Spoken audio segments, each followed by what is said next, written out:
Up next is a conversation with Dr. Sherry Allan Johnson, Martial Art Hall of Fame, spiritual teacher and guide, and some consider him the grandfather of medical Qigong in this country. He's a prolific writer, covering the topics of Daoism, Buddhism, and Christian mysticism and martial arts. I couldn't think of any better person to have in my first episode to someone that I consider my teacher for the last 2 decades. And he was supporting me through every time of struggles and change and transformation in my life. I owe him more than I can express in words. So hopefully you find benefit out of this conversation. And if you do, please subscribe to the channel and give us a like. Without further ado, Dr. Johnson. Thank you for doing this. My pleasure, Diego. You have a lot of advocates and you master different systems of martial arts, spirituality, and Chinese medicine. What is the things that make you go forward in your path? If you have to look at, I don't think maybe you didn't know, oh, like when you come out to this world, but at some point it was like a divine plan. And when did you see there was something else other than that you planning? And what does it took for you to believe in that? Actually, I owe all of that to my first Kung Fu teacher. I studied judo and wrestling and karate and taught karate for a while, and then I wrote about my autobiography. We had a praying mantis Kung Fu guy come to our school, and through a series of events, I was quite impressed, and I began to look for a Kung Fu teacher. And when I met my first Kung Fu teacher, he sat down with me and he said, "Johnson, this is a way of life. It's not just a hobby." And I'm thinking, okay, just teach me cool stuff. But he was right, and as he began teaching, he wouldn't stop. He just kept on adding more stuff and then sewing it all together. So I went through many different stages of not believing and then realizing that it's true, and then having to completely alter my life for the new information that I was learning. And at that point, I remember once he was very secret about his life. He was in a special unit in the special forces. So he said, "Johnson, I'm gone for the week, so no classes this week." And I was thinking, cool, I can get together with my old karate brothers. And when I went to get together with my karate brothers, they hadn't changed. They now had several different stripes on their belt, but their attitude, everything about who they were, and hadn't progressed. And we sparred, and they were really easy to defeat because of the training that my Sifu had given me. And all that happened is, instead of bringing us together, they truly hated me. And now I was upset because I could never go back. And I remember talking to my teacher about it, and he was laughing, and I'm like, "No, I hate you. I wish I had never met you." And he goes, "I know, I said that to my teacher." And I was shocked. I go, "Really?" He goes, "I'll tell you where you're at. You've learned so much, you could never go back." I go, "Yeah. And now you don't know where you fit." I go, "Yeah." And he goes, "Welcome to my world." He goes, "In this system, you have the martial arts, you have medicine, and then you have mystical studies that are all sewn together. This system came from monasteries, and that was part of their living. They don't separate them, so one will progress to the other. Then when I met my second Kung Fu teacher, from Master Wong, he would say, no, that's the progression.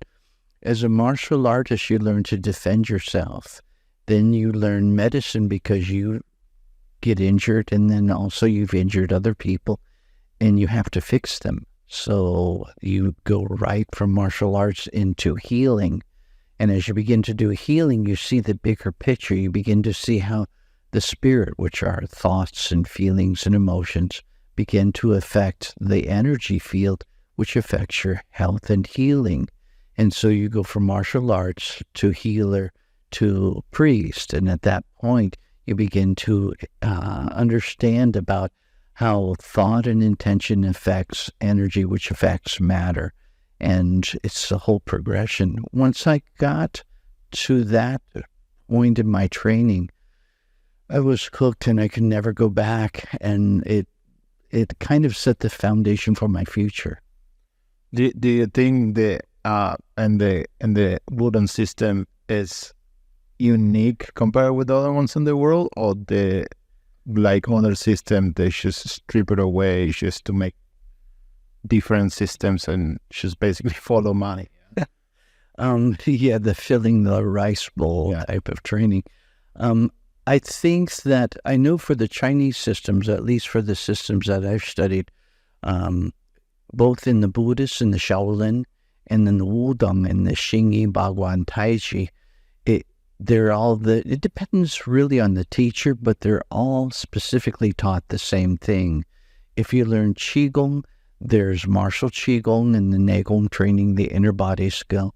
Then there's healing Qigong, where you enhance the energy in the 5 yin organs and the yang organs. And then you have the spiritual Qigong, which is striving for quiescence and awakened perceptual awareness. And so when you do Qigong, they're not really separated. They just teach you this for this stage. And then as you evolve, they start changing the types of Qigong. And then from there, once you get to a certain point, then your awakening perceptions shift the way you heal, shift the way you train. Everything is set in that way. Currently, from what I've noted in the public, they use it like a business. So you'll get a little bit of Qigong and you'll get a little bit of this martial training. But originally it was all integrated, all as one particular type of journey, as it were. And do you think that is because of the secrecy of the training, or is because the teacher didn't have the teachings, or it's just... Kind of both. I've had, I remember, Diego, I had this one famous, really famous Kung Fu master. He came from San Francisco, and he wanted to go private to learn my Neigong training. And I was shocked. This was, I guess, when I came back from Colorado, so it was like in mid-'80s.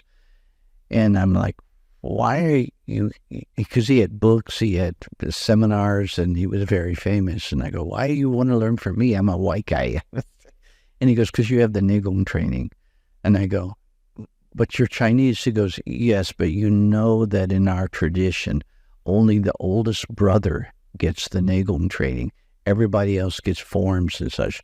So we're withheld because the oldest brother usually is the lineage holder. He passes it down, the master passes it down to him. And I'm in competition with my oldest Kung Fu brother. And so he's learning from the master, but he's not teaching it, because in that training, you have notoriety, you have power, and it helps to fill the rice bowl. At that point, he can do things that the other students can't. So it's about that training. So I know that you have the training, so I want to learn it from you. But the stipulation is you have to promise never to tell anyone that you're teaching me. And I looked at him and I go, okay, but you pay double. He had all this. He goes, why? I go, because you will never give me credit. You'll give it to your teacher. Your teacher will have big face, and all I get is money, and it's worth nothing compared to the information that you're getting. The information is priceless. And so the way I was taught is that the senior teacher will choose 1 or 2 students to pass the information.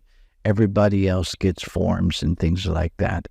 Sometimes the master dies, and then the information is missing, and the student gets a small fraction of the training, and they're left to pull it together by either studying with other teachers or asking questions from other seniors to get the information. But what happens really depends on the teacher, their history, and the system that they're passing on. And a lot of times when that happened, you ended up with mishmash of things that don't make sense. Yeah. Yes, that's why we always say challenge everything. Qigongs are like prescriptions. They create a certain state, and then you move to the next state. You don't want to do the same type of training for 20 years. You're stuck in a rut, and you're wasting your time and effort. Your teacher should say, okay, you start off with this until this energetic state is embodied. Once that happens, you'll have these different manifestations. Once you feel that, then you qualify for the next training, because the energy will start pouring that way. And at that point, then you go into sometimes special diets, sometimes always different meditations and thoughts, postures, breathing, and thoughts that help to escalate and enhance the training. And with that training comes responsibility and comes more training, yeah? Yes, the problem with the training is that it's real and that it works. And all of a sudden, what you think is really fun and cool, it's not. All of a sudden, there's so much responsibility, because now you're aware of things that are outside the box. All of a sudden, you understand that this is how this situation arose. This is the responsibility of this. What am I to do with this? What am I? Sometimes it's devastating for the students. Diego, we always tell the students, and they're always zealous, but sometimes it destroys relationships, because when you destroy your old nature, you also destroy the old support system that maintained that. And for you to rise above it, the people are supposed to shift and change. Now, when they don't want to shift and change, they need a villain. They need someone to blame. So they'll blame you and then turn on you, and it's quite normal to have couples split up because one of them is suddenly experiencing awakening. They're aware of different things that they were never aware of before, and they want to share it with their partner, but the partner refuses to grow and to move on. And so the partner, instead of growing, will attack them, and their friends will attack them. It's just human nature. We talk about it because although you hear it, when it actually happens, it's painful. It's quite painful. So having thousands of students and the pattern of outgrowing limitations and expose certain flaws per se in a relationship just because those people got together just to create a support system or denial system, if you will. Right. What do you advise for someone that's going through that or start doing trainings, like any esoteric or spiritual trainings that brings transformations? How do you approach it if he's in a relationship? And sometimes it's people that have been married for a long time, yeah. That's a good question. My wife and I've been married 4 times. We say the first 3 were testing. And what really changed in all of that was me. And at that point, with my current wife, we've been together for 15 years, and we grow together. She has the same type of spiritual walk, the same type of thirst to evolve. So we're always blind to our own patterns, but the idea is setting up boundaries compassionately. And so what we do is that we stop and go, okay, who taught you to act that way? Who taught you to treat the person like that? Who taught you to treat me this way? Because we learned it. Someone taught it. So did you study? It's either a parent, an older sibling, or someone that they valued. They grab onto their thoughts and their actions, and they're ingrained inside of them as a part of survival. Then they bring that into the relationship. So both people have different patterns that don't belong to them, that they learned from these different people they valued. As you evolve, you will outgrow your parents. You will outgrow their patterns if you're looking to evolve and grow. Otherwise, you'll dig in and just, we call it looping. You do the same thing over and over and you don't evolve. For people that are married or couples to evolve, they have to be willing to evolve. They have to go, okay, I choose not to be this way.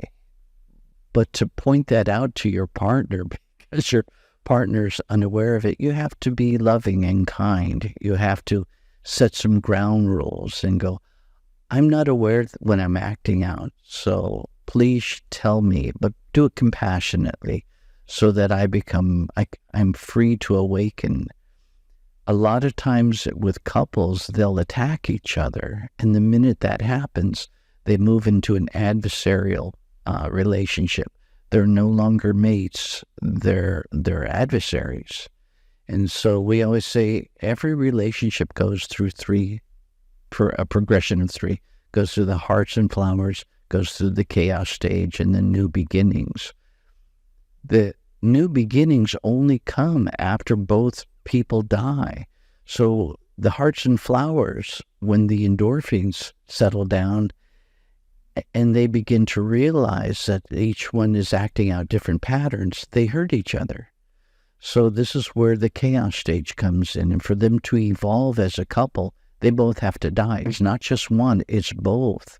And so they both take responsibility and go, okay, I'm committed to be with you for the rest of the tour. For that, I have these things that I need to feel safe in you too. So you work it out as a couple.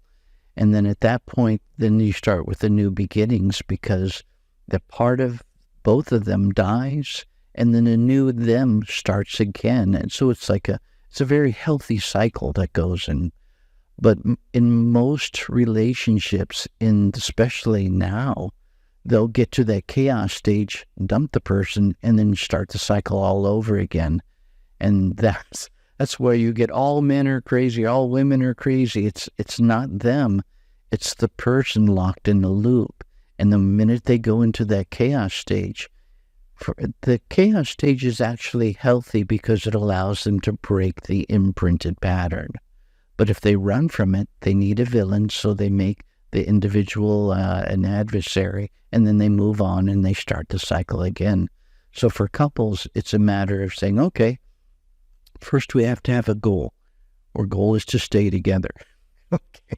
If the goal is to stay together and we've invested time and effort in this relationship, then it needs to be based on honesty. And I need to feel safe. You need to feel safe. We need to feel supported. So what is required for that? And you work it out that way. And also is patience. Yeah. Because a lot of times when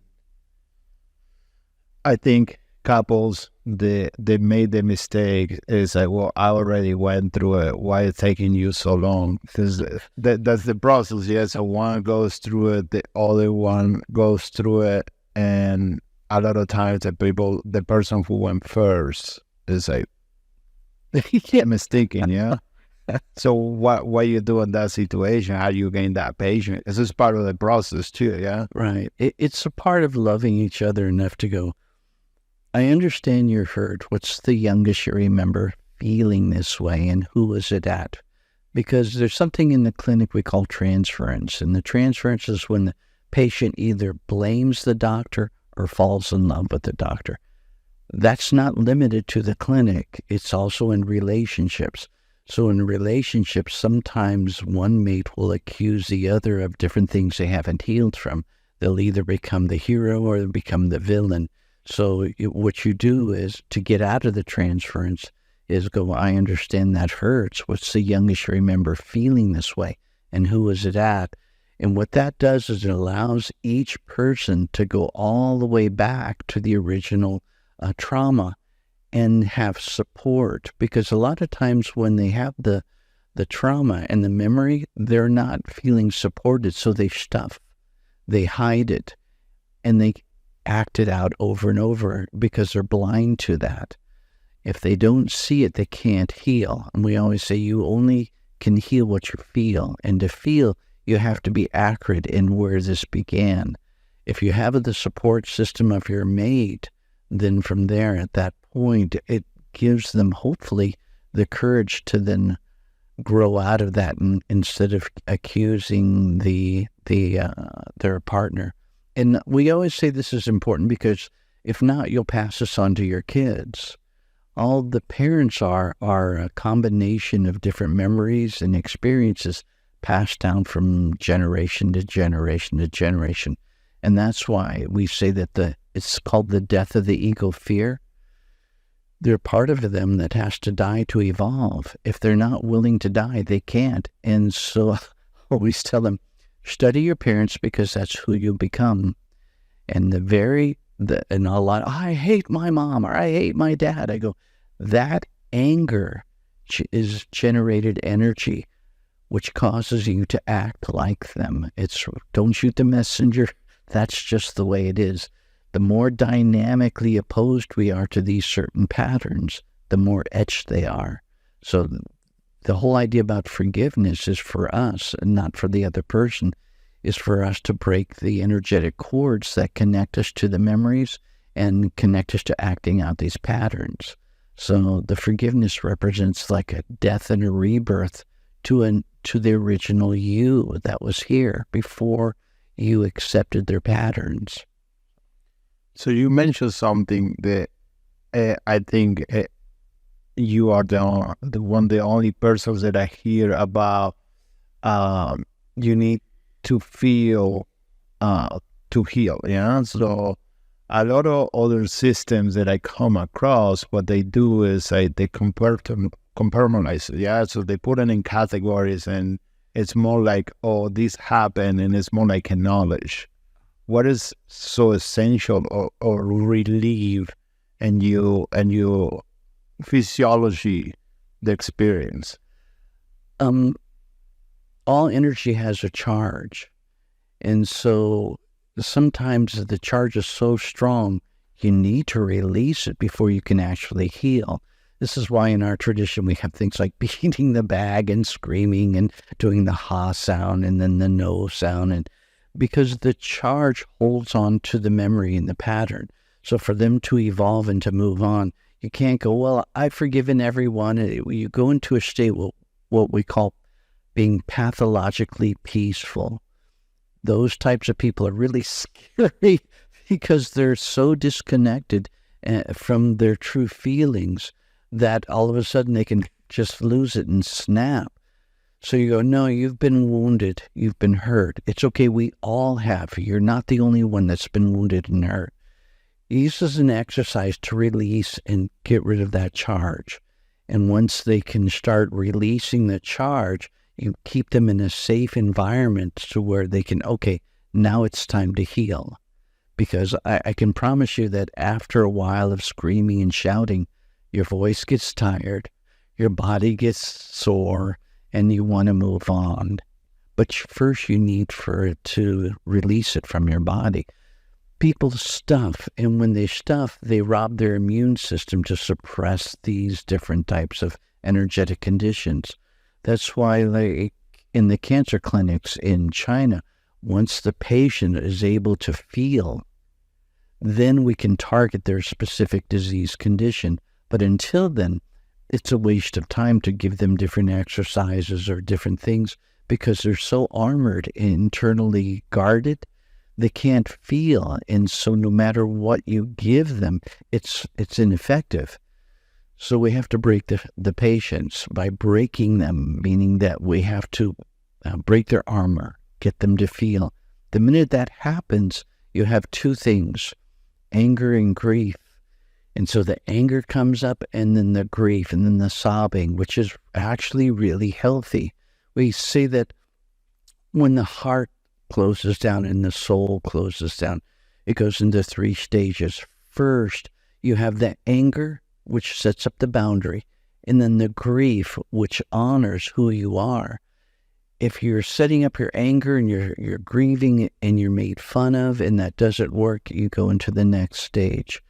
The anger turns into depression because your boundary system is not working. And then the grief turns into despair because you're beginning to lose hope. In that second stage, if nothing happens and they're still being oppressed or treated wrongly or cruelly, then they go to the third stage of survival, which is indifference and minimization. They don't care. Nothing bothers them. So when you take the patient or the student out of that denial system, they go back. First, they get depressed, and they go into despair, and then they turn to anger and rage. Usually it's at the doctor who's teaching it because it's healthy and it's more safe to attack someone you're familiar with. And that's why I understand you're hurting. What's the youngest you remember feeling this way? That works with not just patients, but with your mate. When your mate comes out of denial, then we always say that they have to feel safe to come out of denial. If they don't feel safe, you can't force them. So sometimes when we're impatient because we've made it and your mate hasn't, it's realizing they don't feel safe. So it's like, what would make you feel safe to talk about this? Think of it like an empty box that you're dragging. It's pulling you down and it's robbing you of life force energy. You have free will, so you can drag it for the rest of your life. I always use the example of Ebenezer Scrooge, and he had his partner Marley, who was shackled with boxes. Those boxes are all the histories and stories that he haven't healed from. He's carrying with it. The idea about healing from that is that freeing yourself from that.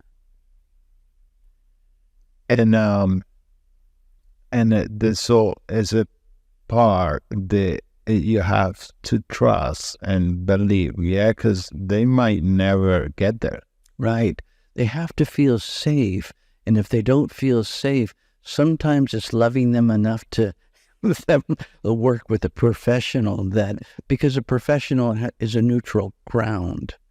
Sometimes they've been hurt by the things we've done or said that they don't trust us. And sometimes they got attracted to people that is similar behavior that the one they hurt in the first place. Exactly. And then you think of it this way. If they're attracted to the same type of pattern as the person that hurt them, and they're trying to get that person to like them so that they like themselves, the minute that person shifts and changes, they feel betrayed. They feel abandoned. They feel I no longer supported because it's a subconscious challenge. So when you work together to evolve, it's first understanding that we're imprisoned by these old patterns that we have to release and let go. Once you understand that, then go, well, what do you want? If you're at an impasse, you refer them out to someone you trust, like a therapist, that can help them go through these hurdles. If not, then that's when the relationship falls apart because, again, they don't feel safe and they feel betrayed. One of my teachers explained this to me, and he goes, I can put you in a room with 100 different people, hook you up with this person. But if you've had an extremely violent childhood and I put you with this person that's very loving, within a month, you'll create a very hostile environment because your interpretation of that hostile environment is intimacy. And I go, you're kidding. He goes, no, that's why That's your interpretation. It's a subconscious manifestation that works with the conscious mind. That's why you get the people that will start sabotaging everything, even though they have a perfect environment, because they're not used to it. It has everything to do with their self-esteem. That's why in any type of energetic spiritual work, it's about breaking and rebuilding. In any mystical tradition, the first year is purgation, rebuilding, and cleaning out, because before you awaken their different clairvoyant, clairaudient perceptions, you want to make sure that they can handle what they're feeling and not using these different filters to interpret what they think it means as opposed to what it truly is. So at that point, it's about allowing them to heal from that.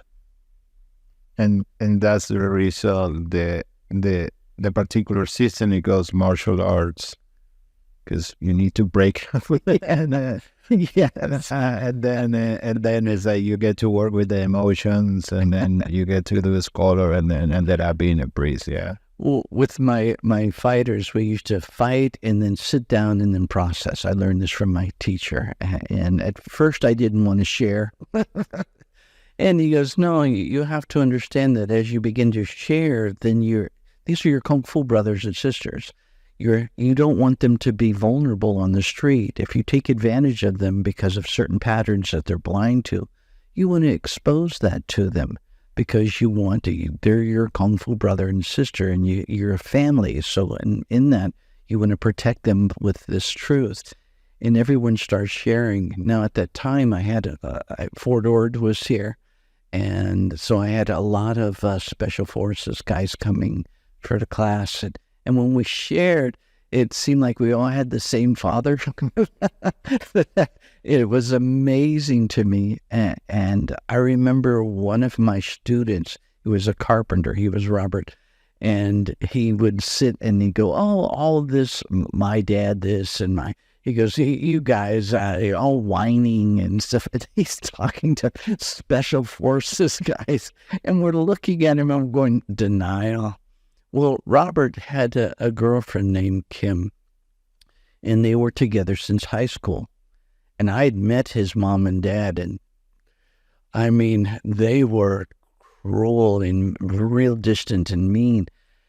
And I was just like, wow. And I met Kim, and I understood that she was exactly like his mom, and I could see why he chose her, because of familiarity and convenience. She was just exactly like the mom. After some time, they finally split up. They had been together for 17 years, and through a series of events, she went on. And so he got together with a woman named Linda right after Kim. And he was like, okay, we're going to do this. She goes, okay. Well, then we'll do that. She goes, okay. After 2 weeks, he just fell apart. He knocked on my door. I opened the door, and this Robert's big guy. He's just like, he's crying. He's like, my mom threw me down the stairs. She locked me in there. This happened. I'm like, and all the memories are coming back. And I'm holding him, and he's a big guy. He's crying. He's sobbing. And he goes, why is this happening to me? I go, you were with Kim, so you never changed the pattern. You're now with Linda, who's completely different. And all the armoring and all the patterns aren't working because she's supportive, and you've never had that in your life. And because of that, all your boundary systems fall because they're not effective. And now you're understanding what all of us were talking about as these memories come up.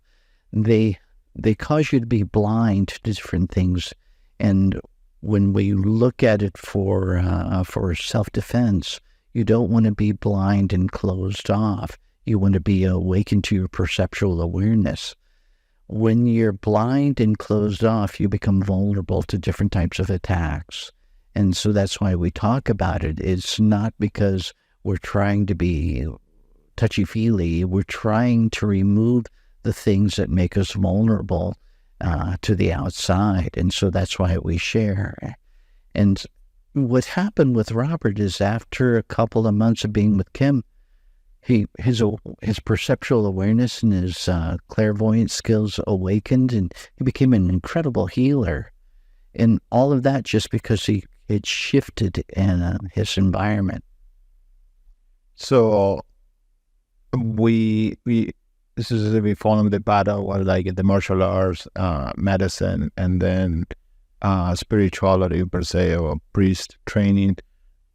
So why these stories that we thought that we finally heal from, they show up in the next layer on the spiritual training?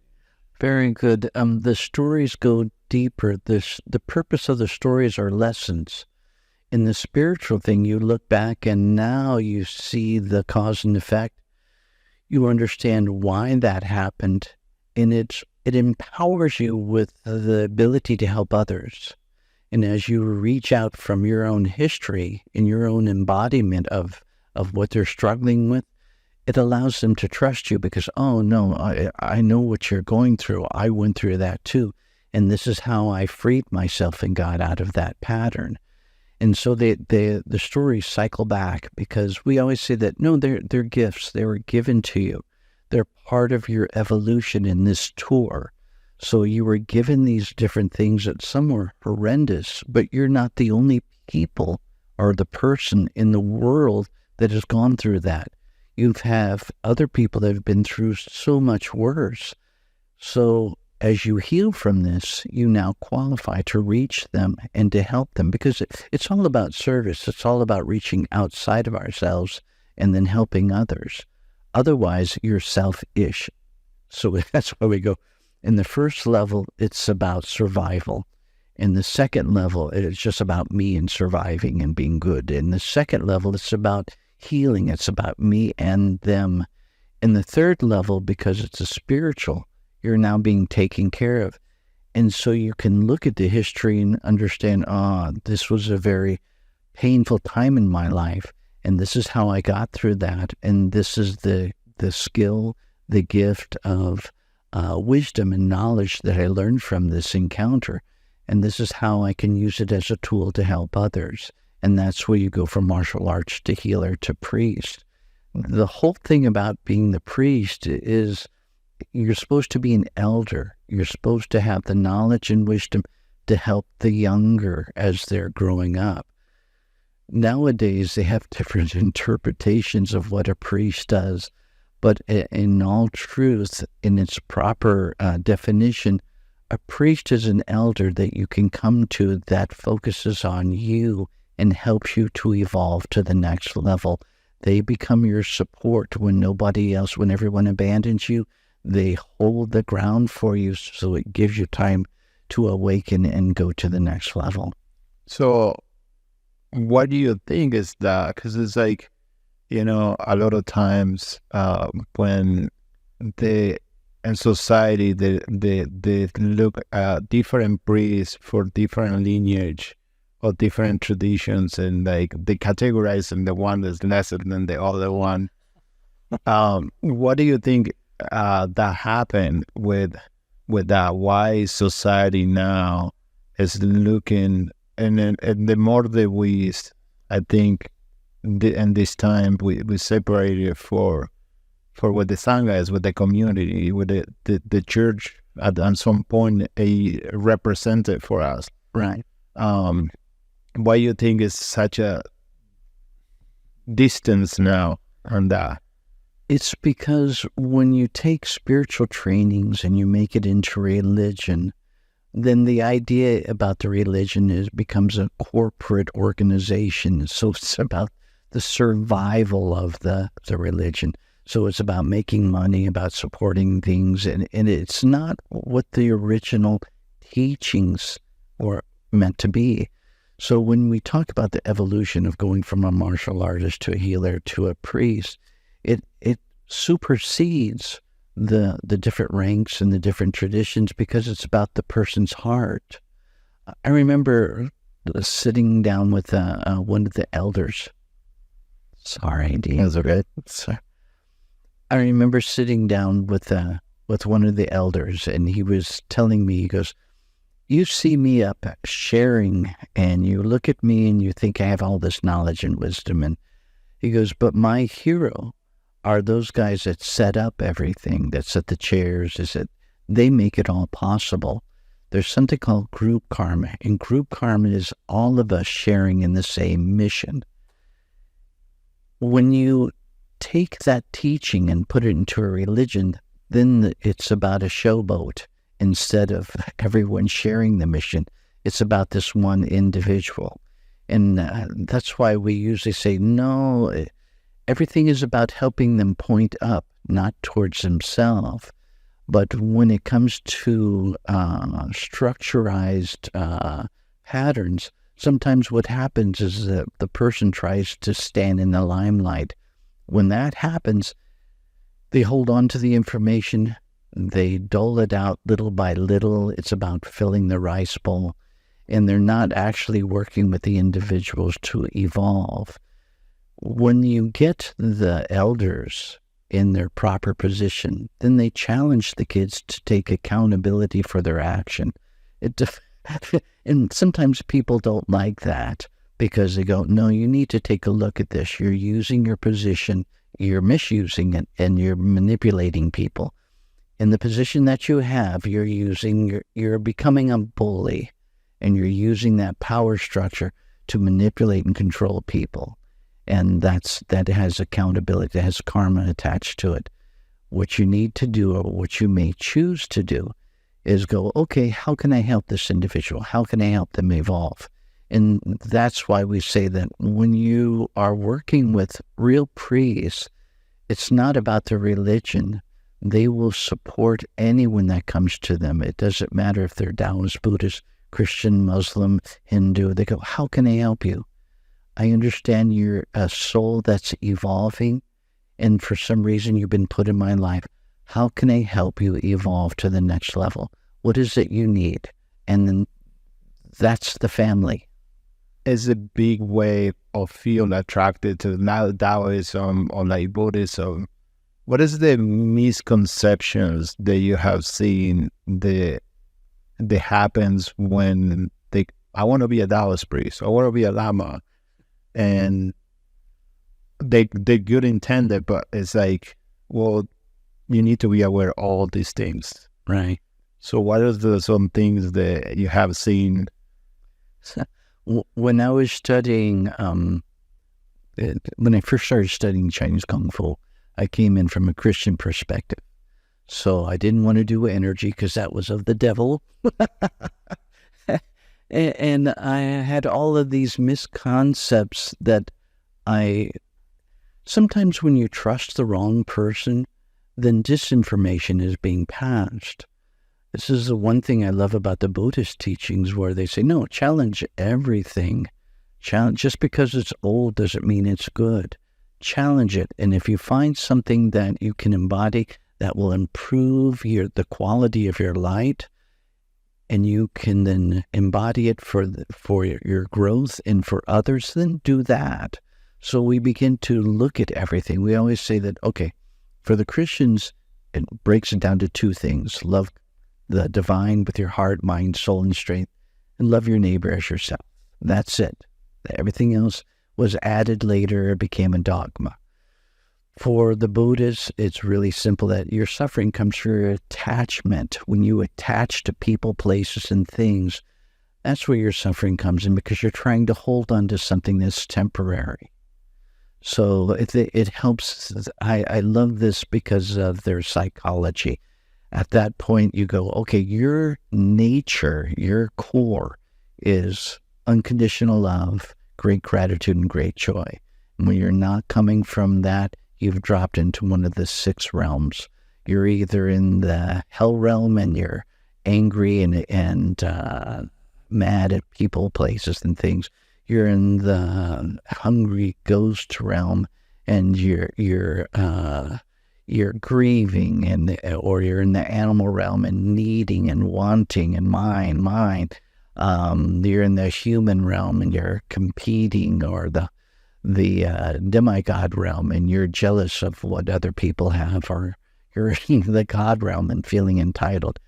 But you're not compassionate, you don't have joy, and you don't have that great gratitude. That's why we say to get back to that original state, you count your blessings, and that brings you joy, and then gratitude, and then brings you joy, and then you get to be loving. And for the Taoists, the idea about the Taoists is just to live in harmony with heaven and earth. These were the original teachings before they became religious. When they became religious, then the Taoists would compete with the Buddhists, and so they would borrow from each other. And then they would also compete with the Christians. So the structure of the temples became whoever was making the most headway, getting the most imperial support, they would follow and change and modify their programs. Like we said, when it comes to a religion, the idea is the survival of that structure, because it's an organization. Instead of the teachings for transformation, it's a survival based on what you can see, what you can get, what you can acquire, and it becomes more political. But if you can strip that all away and go to the original teachings, they all live in harmony. You can be a Taoist, Buddhist, Christian, Muslim. I mean, you look at all the core teachings, and it's about living in harmony with the divine and living in harmony with each other and nature. So I always look at it like the misconcept is sometimes in movies, we have the mystical enigma of the Taoists being elusive and having all this mystical power. The Buddhists being connected to the divine and having secrets that only they know. The Christians being the chosen few. They're all the chosen few. They all have that potential because they all have the same radiant core. That's why we say, look, you're not a man or a woman, you're a light. You're a radiant light. You're not this culture or this race, you're a radiant light. The goal of the radiant light is to shine. So whatever your current vehicles are, whatever your body is and whatever you surround yourself, is just a product of your journey. The goal in all of them is to let that radiant light shine. And so we always say, well, what steals that radiant light? These old feelings, these old emotions, these old stories, because I have to shut that down to hold on to these. And that's what we talk about, being the breeze pointing up, and like the emotions, and like having the staffed emotions, so we can again have that clear connection with the divine. Right.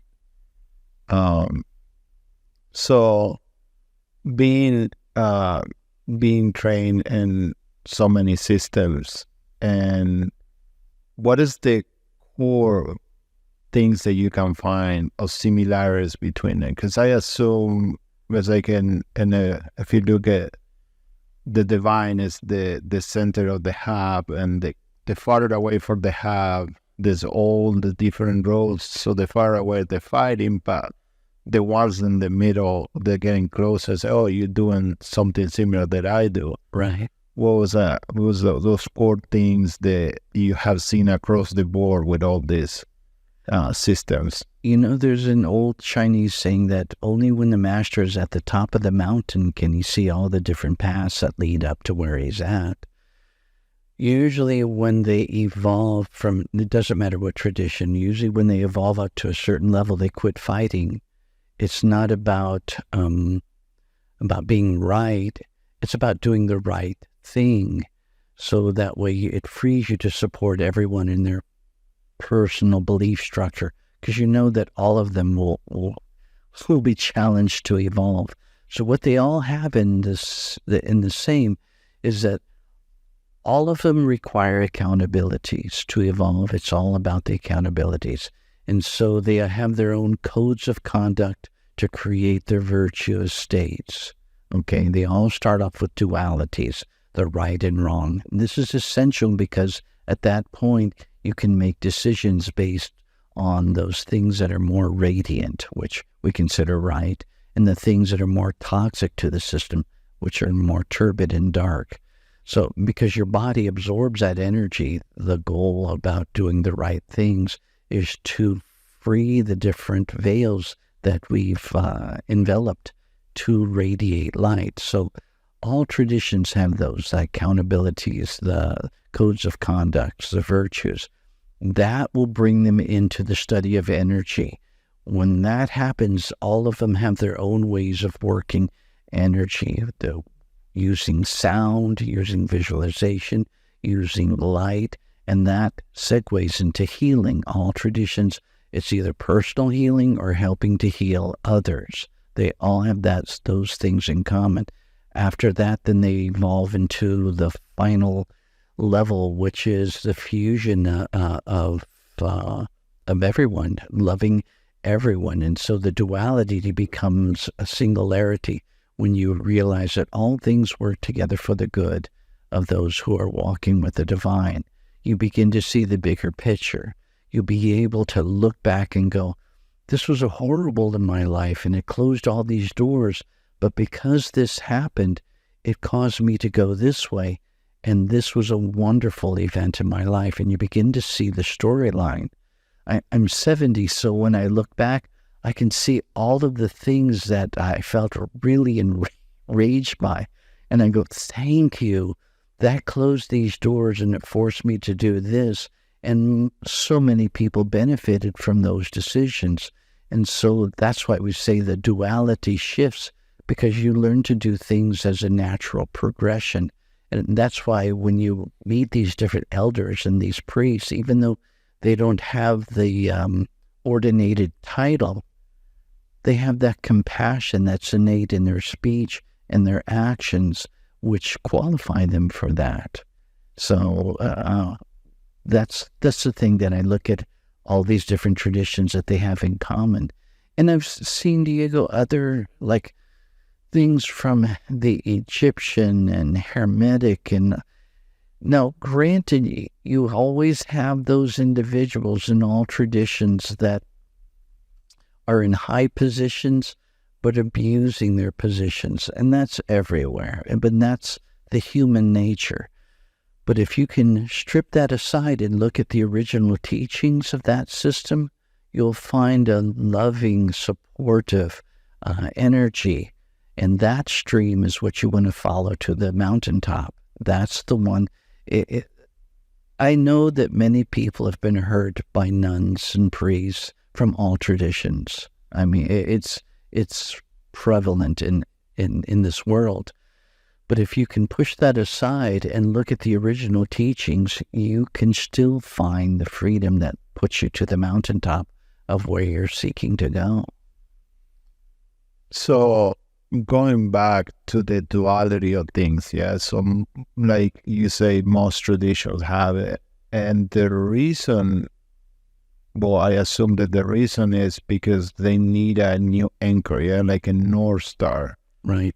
To deprogram the programming the mom and dad did, or whoever raised them, or the culture of raising. So they need a new set of a book rule to create their own version of it, yeah? Right.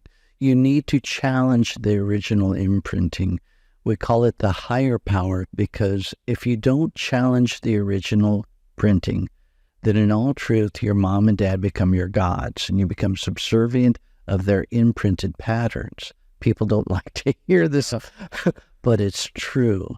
I remember I was working with one of my students. I was putting him through soul retrieval, and he had a very angry alcoholic father, and his name was Hugh, and we used to tease about him because we thought he'd always did drugs.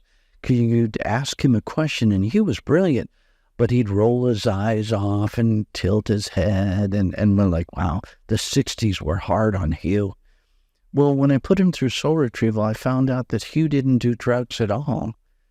It was his father. He'd be at the breakfast table, and he'd ask him a question, and if he didn't answer, the dad would come up and smack him. And so when anyone asked him a question, he would go into shock.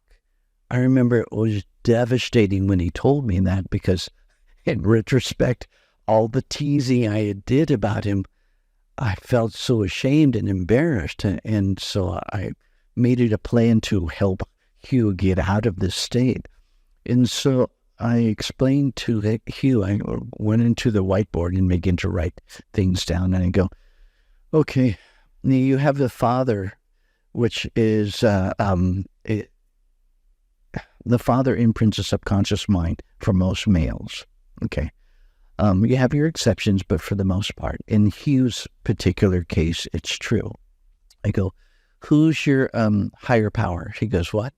Who's your spiritual authority, the higher power? He goes, oh, I don't have one. I go, oh, Hugh, you believe in the divine. You may not believe in religion, but you have your core, you have a relationship with the divine. He goes, no, I don't. I go, then who's your higher power? He goes, I'm my own higher power. I go, okay, let's hold that for a second. And I drew, I go, this is your subconscious, and you have two sides. This is the dark side, we'll call it Dad, and it imprints the conscious and the subconscious mind. On this other side, we have usually the divine, a higher power. We'll erase God or the divine, and we'll put Hugh. So he goes, yes. I go, so this is the higher power to Hugh. He goes, yes. So what you're telling me is your dad is your God and will always be your God because you can never rise above his initial imprinting. And he screamed at me, that's not true. I go, Hugh, this is your life. All I'm doing is writing it out on the blackboard. This is what you've determined. If you don't have a power higher than the initial imprinting, you cannot rise above it. So what you're saying is that for the rest of your life, you will you'll be subservient to your father. And he goes, no, I believe in God. I don't believe it. I go, okay, I just need a starting point. We need a higher power than the initial imprinting. It's not a religious thing. It's a spiritual thing. Your soul, your radiant light of your soul is connected to the higher core. It's beyond religion. It's your birthright. You have the right to connect to that radiant source. And then all these different religions are trying to explore it. You have that capacity, but you have to get above and understand what's happening with your consciousness, what's happening with the subconscious patternings, and how to free yourself. The idea about being a teacher of spiritual and metaphysical teachings is to show you how to free yourself from the culture, to free yourself from the initial imprinting of the parents, how to go straight back to the core self. That's why we go, look, a good spiritual teacher will always point up. It's not about us. We're just a library. We're like the coach. Catch the chicken, Rocky. Catch the chicken. We're encouraging you to go straight up to have your own personal connection, and then we're supporting you with different teachings that will awaken that radiant light inside of you, and then help you take that radiant light and be of service to others who are still trapped and imprisoned in their ignorance and in the darkness. Thank you for that. Yeah, so it's like that's the whole thing. Like I'm noticing, the more and more that you study different patterns, the black and white. Yeah, so the duality is good, bad, the evil, and a lot of times for many individuals that is the end. But everybody else, everybody has their own patterns and all our own limitations. So what would you recommend for people searching for something? So searching for a different experience, searching for a teacher. What is the quality that you would recommend someone to look for? Well, that's a good question. In a teacher, I would encourage you to look for someone who's compassionate, who focuses on you, because it's about your evolution and your growth, and is very honest. Because I've met other teachers that they have these experiences and they'll share them with me, and I go, "Did you share that with your students?" They go, "Oh, no." I go, "Why?" "Well, I don't want them to know." I go, the goal about being vulnerable is that we learn from each other's mistakes. That's how we grow. None of us are perfect. we've chosen different obstacles when we were raised to overcome these hoops and these hurdles so that we can evolve as a soul and so that other people can evolve from our, not just our failures, but our how we overcame those failures. So you want to be with a teacher will be honest with you and go, yeah, I struggled with that, and this is how I overcame that. Because if they can overcome it, then you can overcome it. And this is the downside of taking a teacher and making them into a mortal and a deity. In all religions, they'll take the founders who are human and deify them. When that happens, the disciples can't embody what the deity did. They're a god.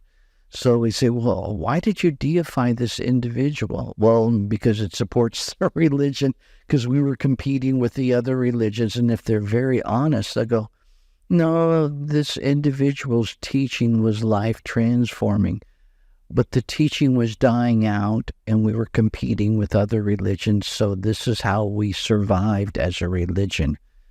But in truth, the teachings associated with this individual are to awaken this inside of your three bodies, your physical body, energy body, and spirit body, and will help you evolve. So the mythology is fine. There's nothing wrong with that, but it's about your personal relationship and growth, and you want a teacher that will be at least honest with you with that. It's the horrible thing about studying all these is I researched everything. And then I had a person who was responsible for making encyclopedias, and he had me research the researchers. And so he said, before you write about these topics, because they're really charged, research the researchers. And then from there, then write your book based on that. So you want to be with a teacher who researches the researchers, not to believe things that they say because they said so or because their teacher said so, but they can give you tangible proof of what this does, how this belief system and this particular theology or this particular doctrine is good for you because it awakens this. And once it awakens this, it will free you from that. Once you have that freedom, then you can do these other things. So you look for the cause and effect. Thank you. Is there anything else that I haven't asked you that you would like to share? No, you've been quite thorough. Thank you, Sifu, for your time. Diego, thank you.